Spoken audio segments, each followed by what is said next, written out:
Hi, I'm Susan Haley, and I will be your instructor for this online section of Math 110.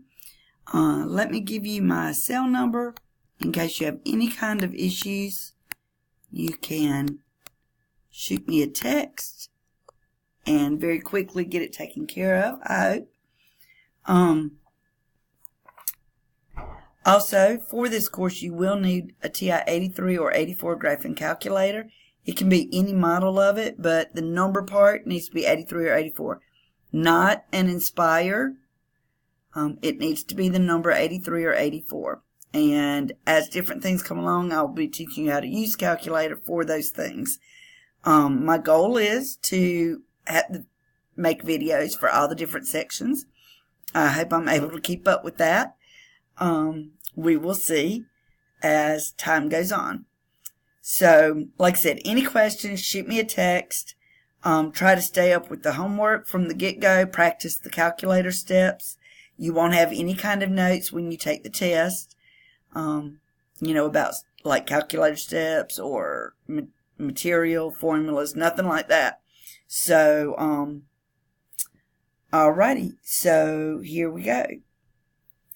Okay, the first thing I want to do is review interval notation with you.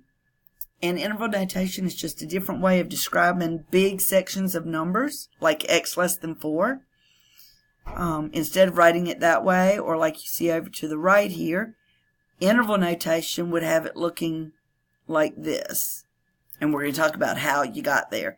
But just to try to ring some bells, hopefully you're looking at that and going, oh yeah, I kind of remember that. Okay, what we've got here is how that goes. And so you can see there's 5 parts here from left to right. You've got a symbol, a front symbol, either a front parenthesis or a bracket. And I'll tell you what the difference is in just a minute.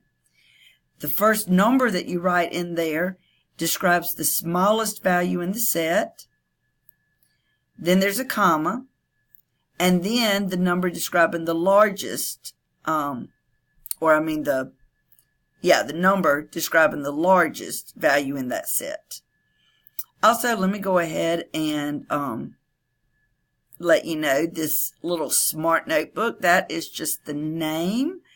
And this is like a trial version or a limited mode, so they have started putting that down there. Unfortunately, I don't think there's a way for me to make that go away.